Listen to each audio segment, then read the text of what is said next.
గోపన్న వాల్మీకి రామాయణం పారాయణం చేస్తూ అష్టాక్షరి మంత్రాన్ని జపిస్తూ గాన సంకీర్తనం కావిస్తూ నిత్యకృత్యాలు నిర్వహిస్తూ ఉండేవాడు. మధ్యలో పాటలు రాయడం మర్చిపోవాలి. తను ఏ పని చేస్తున్నా సరే దాని గురించి విపరీతంగా లోతుగా ఆలోచించేవాడు. ఆలోచించి దాన్ని ఒక గేయంగా రాసేవాడు. తారక మంత్రము కోరిన దొరికెను ధన్యుడనైతిని గోరన్న. ఎంత నేను ధన్యుడైపోయాను ఈ మంత్రం తీసుకోవడం వల్ల అని తను చాలా పొంగిపోయాడు. మీరు న్యకాలుని దూతల పాలిటి మృత్యువు ఇది నమ్మన్నా. తారక మంత్రము కోరిన దొరికెను ధన్యుడనైతిని ఓరన్నా. ఎన్ని జన్మముల చేసిన పాపము ఈ జన్మముతో తిరునన్నా. అన్నిటికిది కడసారి జన్మము సత్యంబిక పుట్టుట సున్నా. కారక మంత్రము కోరిన దొరికెను ధన్యుడనైతిని ఓరన్నా. ఇక్కడ చెప్తాడు అసలు ఎన్ని జన్మముల నుండి చూచినను ఏకో నారాయణుడన్నా. అన్ని రూపులై యున్న పరమాత్ముని నామము కథ విన్నా. అంటే ఏకో నారాయణుడు. ఎన్ని జన్మములను చూశాను కూసిన ఏకో నారాయణుడు. అన్ని రూపులు తనవే. ఆ నారాయణుడే అన్ని రూపులు. రకరకాల రూపాల్లో ఉంటారంతే వాళ్ళు అన్న విషయాన్ని ఎంత స్పష్టంగా తన తారక మంత్రం అనే దాంట్లో ఈ గోపన్న చెప్పాడు చూడండి.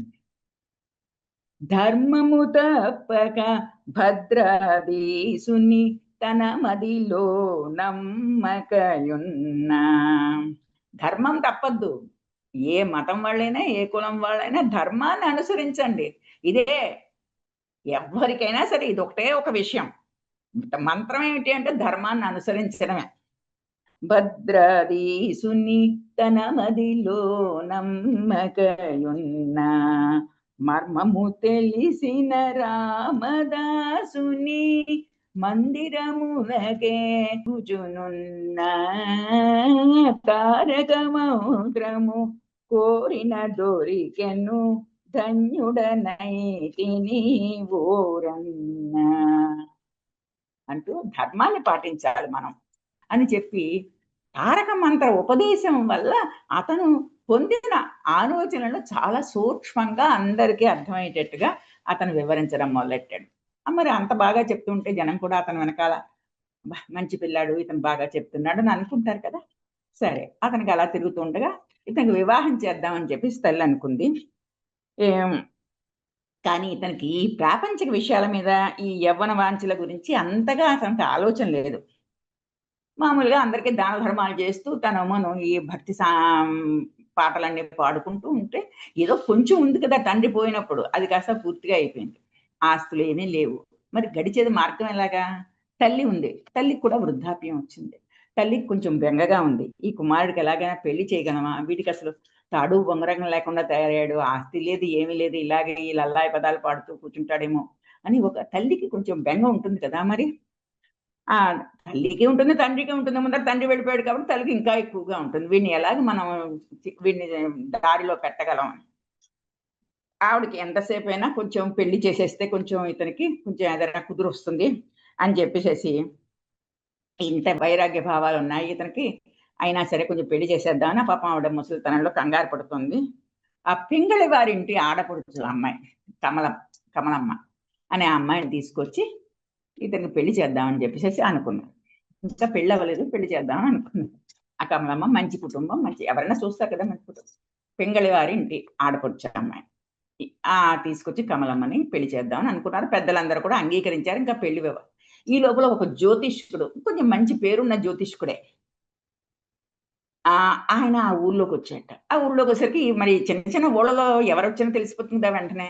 "ఏవండీ పలానా వాళ్ళు ఎవరో వచ్చాట, జ్యోతిష్యుడొచ్చాట, అతను ఉన్నది ఉన్నట్టు చెప్పేస్తారట, అతని చెయ్యి చూడంగానే చెప్పేస్తారట, మొహం చూడంగానే చెప్పేస్తారట."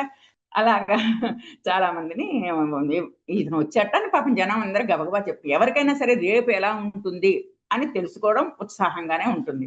అది గాకుండా మన పిల్లల భవిష్యత్తు ఎలా ఉంటుందని తెలుసుకోవడం తల్లిదండ్రులకు ఇంకా ఉత్సాహంగా ఉంటుంది. సో, వీళ్ళందరూ కూడా ఆ జ్యోతిష్యుడిని తీసుకొచ్చి ఆ దగ్గరికెళ్ళిపోయి అనుకుంటే అప్పుడేమోను సరే ఈ అమ్మాయికి పెళ్లి కుదిరింది కదా! పోనీ ఈ అమ్మాయి జాతకం ఎలా ఉంటుందో, ఎంత వైభవంగా ఉంటుందో చూద్దాం అని చెప్పేసి ఆ కమలని కాస్త తీసుకెళ్ళి ఆ జ్యోతిష్కుడి ముందర కూర్చోబెట్టి, ఈ అమ్మాయి పెళ్లి కుదిరింది ఇతనికి ఈ అమ్మాయికి. ఎలా ఉంటుంది? అతను అన్నీ పరిశీలించాడు. ఈ అమ్మాయి చాలా బాగుంది, అందమైనది, చిన్నది. కానీ ఈ అమ్మాయికి చాలా కష్టాలొస్తాయి భవిష్యత్తులో. ఈ అమ్మాయి మొగుడు ఎవరో తెలీదు నాకు. కానీ అతను కారాగారంలో ఉంటాడు. ఏమిటి కారాగారంలో కారణం ఏమిటంటే, అప్పుడు ఉన్న ప్రభుత్వానికి వ్యతిరేకతగా అతను ప్రభువుల చేత ఇతను కారాగృహంలో ఉండవలసి వస్తుంది 14 సంవత్సరాలు అని చెప్పారు. అది వినంగానే అంత ఆనందంగా ఉన్న మొత్తం అదంతా కూడా పాడైపోయింది. అందరికి దుఃఖం వచ్చింది. ఏమిటిది? ఈ అమ్మాయి మొగుడు మరి అప్పటికి ఎవరితో నిర్ణయించారు పెళ్లి? ఈ గోపన్నతో కదా నిర్ణయించారు కమలకి. అయ్యో! ఈ అమ్మాయికి మొగుడు అతనే కదా! రేపు పెళ్లి చేద్దాం అనుకుంటున్నాం కదా! ఇతనేమో ఈ గోపన్న కొన్నాళ్ళు కారాగారంలో ఉంటాడా? ప్రభుత్వ వ్యతిరేకి అయ్యి, అయ్యబాబోయ్! ఇతనికి మన పిల్లనివ్వకూడదు అనుకుని చెప్పేసి వాళ్ళు చాలా వెంటనే సంబంధాన్ని వాళ్ళు వదిలేసుకొని వెళ్ళిపోయారు. అలా వెళ్ళిపోయాక ఒక 5, 6 నెలలయ్యాక ఈ విషయం ఊరంతా తెలుస్తుంది కదా! ఆ అమ్మాయికి మళ్ళీ సంబంధానికి ఇవ్వడానికి ఎవరు ఇష్టపడల. సరే అప్పుడు వాళ్ళేమనుకున్నారంటే, సరే వైరాగ్యం ఉందో, ఏముందో ఇంకా ఆ అమ్మాయి దాని బతుకు ఎలా ఉంటే అలా ఉంటుంది. మనం ఇచ్చి పెళ్లి చేసేద్దాం అనుకుని చెప్పేసేసి, ఆ కవలను తీసుకొచ్చి ఈ గోపన్నకిచ్చి పెళ్లి చేసేశారు. అది ఆ జ్యోతిష్యం సంగతి ఎలా ఉన్నా, దాని గురించి గోపన్నకి కానీ, గోపన్న తల్లికి కానీ దుఃఖమేమీ లేదు. ఎందుకంటే వాళ్ళు కర్మ సిద్ధాంతాన్ని బాగా నమ్ముకున్నారు. దేవుణ్ణి బాగా నమ్ముకున్నారు. దేవుణ్ణి నమ్ముకోకుండా, కర్మ సిద్ధాంతాన్ని నమ్ముకోకుండా ఊరికే పైపైన మాట్లాడే వాళ్ళకే ఇవంటి బెంగలుంటాయి కానీ, నుదుట రాతని ఆశని గిల్లుకున్నా పోదు అని చెప్పేసి మన వాళ్ళు అంటూ ఉంటారు కదా! వాళ్ళు అన్నారు, "మనకేమీ పర్వాలేదు. ఏది జరిగితే అది జరుగుతుంది. అన్నీ మన మంచికేను. ఆ అమ్మాయిని మనం ఏమి అనుకోకూడదు" అని చెప్పేసి అనుకుని గోపన్న కూడా చాలా సహృదయుడనమాట. అప్పుడు చూసారా రామాయణ, భారతాలు చదివిన వాళ్ళ అంతటి సహృదయం చిన్నవాడు. తల్లి కూడా చాలా మంచి కుటుంబంలో పోనీలే పెంగళవారింటి అమ్మాయి మన కుటుంబం బాగుపడుతుంది అనుకుని చెప్పేసి చాలా చూసింది. కుటుంబం బాగుంది అని అనుకున్నాక ఆవిడ కొంతకాలానికి ఆవిడ కూడా చనిపోయింది. తల్లి కూడా చనిపోయింది. కానీ మరి ఇంట్లో గడవడం ఎలాగా? గోపన్‌కి ఒక కొడుకు కూడా పుట్టాడు. వృద్ధాప్యంలో ఉంది. ఆవిడకి కొంచెం బెంగగా ఉంది తల్లికి. ఎలాగే ఈ కుటుంబం ఎలా నడుస్తుంది? భార్య ఉంది, కొడుకొచ్చాడు. ఎలాగా అనుకుంది.